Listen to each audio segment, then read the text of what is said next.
Hallelujah, जय मसीह की। Praise the Lord. A very good morning.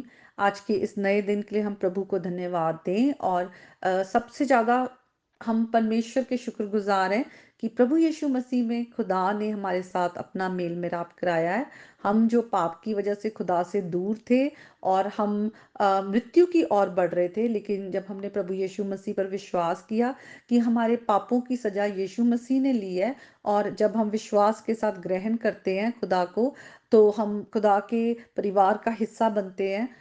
खुदा अपना पवित्र आत्मा हमें देता है, और जो खुदा का आत्मा है वो हमें उस धार्मिकता का जीवन, जो खुदा का जीवन है, उसमें चलने में हमारी मदद करता है, क्योंकि खुदा की ये मर्जी है कि हम हर दिन प्रभु यीशु मसीह जैसे बनते जाएं और उस परफेक्शन में बढ़ते हुए एक दिन अनंत जीवन के वारिस हों। तो हम आज वचन में आएंगे, क्योंकि वचन के द्वारा हम परमेश्वर की बातों को जानते हैं। यीशु मसीह कहते हैं, आज जो भी अपना बोझ है मेरे पास ले आओ। आज अगर हम चीज़ों को संभाल नहीं पा रहे, पाप का बोझ है, चिंताओं का बोझ है, रिश्ते नहीं संभाल पा रहे, कमियां घटियां है, बुद्धि की कमी है, कुछ भी है, आज हम यीशु मसीह के पास आ जाए। यीशु मसीह है जिन्होंने एक सिद्ध जीवन इस संसार में जीते हुए वो व्यवस्था को पूरा किया है हमारे लिए, और वो हमें बुलाते हैं कि तुम मेरा जो जीवन है ले लो। यीशु मसीह कहते हैं, मेरा जुआ लो, हल्का है। तो आइए हम यीशु मसीह के पास आए। हम अगर मत्ती की अंजील उसके 6 चैप्टर में आए, वहाँ यीशु मसीह अपने चेलों को शिक्षा देते हुए कहते हैं, हम 19 to 21 वर्सेस को देखेंगे। वहाँ पे वो कहते हैं, अपने लिए पृथ्वी पर धन इकट्ठा ना करो, जहाँ कीड़ा और काई बिगाड़ते हैं और जहाँ चोर सेंध लगाते और चुराते हैं, परंतु अपने लिए स्वर्ग में धन इकट्ठा करो, जहाँ ना तो कीड़ा और ना काई बिगाड़ते हैं और जहाँ चोर ना सेंध लगाते और ना चुराते हैं, क्योंकि जहाँ तेरा धन है वहां तेरा मन भी लगा रहेगा। इस वचन के पढ़े और सुने जाने पर प्रभु आशीष दे।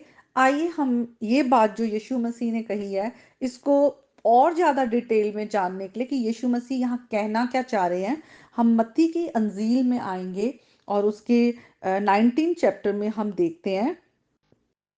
वहां पर यीशु मसीह के पास एक मनुष्य था। वो आकर यीशु मसीह से कहता है, हे गुरु, मैं कौन सा भला काम करूं कि अनंत जीवन पाऊं। हम ये 16 to 21 वर्सेस तक देखेंगे। उसने उससे कहा, यीशु मसीह ने, तू मुझसे भलाई के विषय में क्यों पूछता है? भला तो एक ही है, परंतु यदि तू जीवन में प्रवेश करना चाहता है तो आज्ञाओं को माना कर। तो यहाँ पर वो अनंत जीवन का रास्ता पूछ रहा है, और यीशु मसीह कहते हैं कि ऐसे तू जिस भले काम के बारे में पूछ रहा है, भलाई सिर्फ एक ही में वास करती है, सिर्फ परमेश्वर में, खुदा में वास करती है। और तेरे को अगर अनंत जीवन प्रवेश करना है, तेरे को जो व्यवस्था है, जो लॉ है, आज्ञाओं को पूरा मानना पड़ेगा। वो आज्ञाएं जो खुदा ने दी है वो रखनी पड़ेंगी। तो वो कहता है, उसने कहा, कौन सी आज्ञाएं? यीशु ने कहा, हत्या ना करना, व्यभिचार ना करना, चोरी ना करना, झूठी गवाही ना देना, अपने माता और पिता का आदर करना, अपने पड़ोसी से अपने समान प्रेम रखना। तो ये हम देखते हैं 10 आज्ञाओं में जो आज्ञाएं हैं, वो ये यहाँ पे वो आज्ञाएं यीशु मसीह ने कहा उन आज्ञाओं को रख। तो उस जवान ने उससे कहा, इन सबको तो मैंने माना है, अब मुझ में किस बात की घटी है? तो यीशु मसीह उससे कहते हैं, यदि तू सिद्ध होना चाहता है तो जा, अपना माल बेचकर कंगालों को दे और तुझे स्वर्ग में धन मिलेगा, और आकर मेरे पीछे हो ले।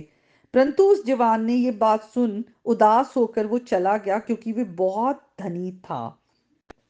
तो यहाँ पर हम देखते हैं कि सबसे पहले वो अनंत जीवन पाना चाहता है, और अनंत जीवन पाने के लिए वो यीशु मसीह से पूछ रहा है कि मैं क्या करूं, तो कौन सी भलाई के काम करूं।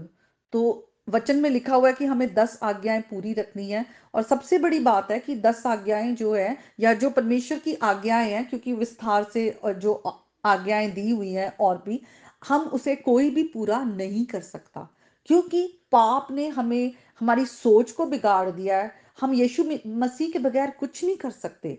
सिर्फ परमेश्वर भला है, सिर्फ परमेश्वर में भलाई वास करती है। इसका मतलब, अगर अनंत जीवन पाने के लिए आज्ञाएं रखनी, व्यवस्था पूरी करना जरूरी है, और अगर हम व्यवस्था को पूरी नहीं कर सकते, इसका मतलब हम कभी भी अनंत जीवन पा ही नहीं सकते।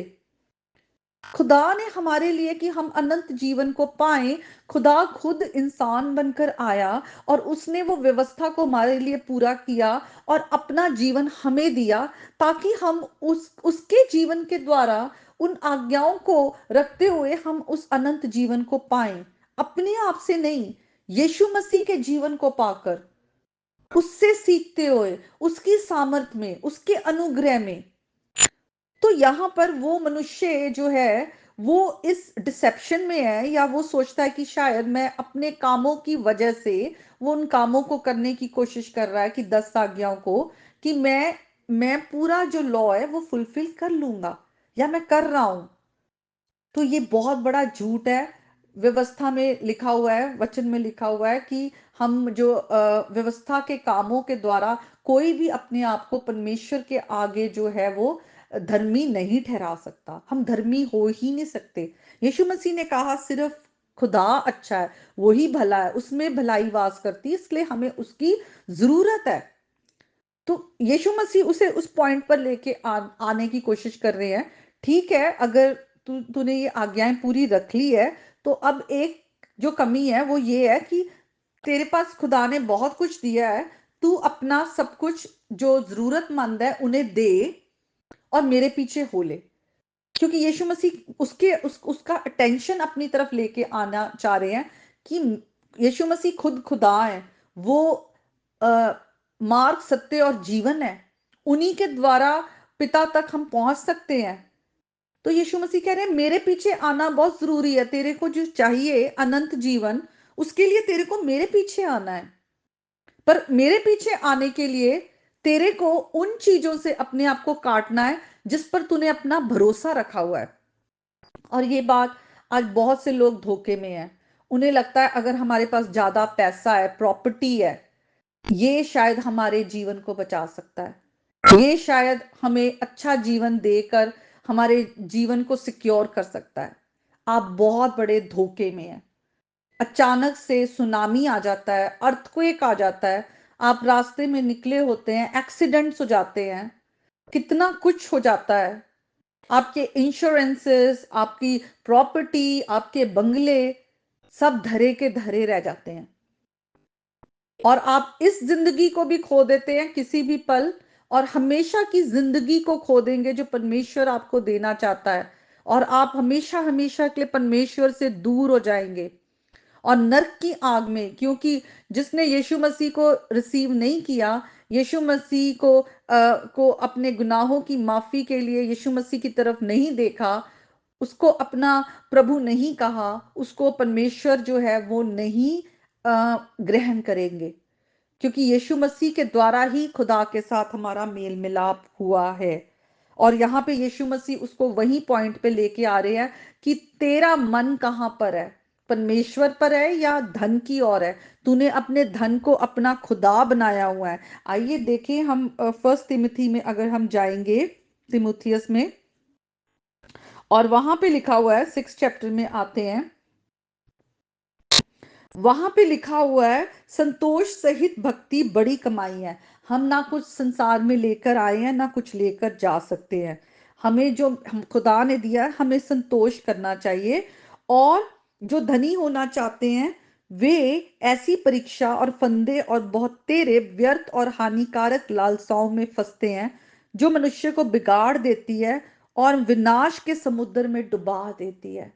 ये जिंदगी खत्म हो जानी है। मत लगाएं अपने पैसों पर भरोसा, उसको अपना खुदा ना बनाएं। लिखा है क्योंकि रुपए का लोभ सब प्रकार की बुराइयों का जड़ है, जिससे प्राप्त करने का प्रयत्न करते हुए कितनों ने विश्वास से भटक कर अपने आप को नाना प्रकार के दुखों से छलनी बना लिया है।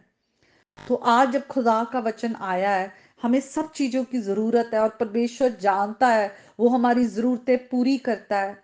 परमेश्वर की ओर देखे, अपने धन को अपना खुदा बनाना छोड़ दे। आप बहुत बड़ी गलती कर रहे हैं। परमेश्वर से अलग होकर हम कुछ नहीं कर सकते। जिसने सारे संसार को बनाया है, वो आपकी जरूरतों को जानता है, वो आपको सब कुछ देगा। पर अगर प्रभु को आपने इनकार किया, आप सब कुछ खो देंगे। आज का वचन जो है आपसे बात करे, आपकी आंखों को खोले, प्रभु यीशु मसीह के नाम में, आमीन।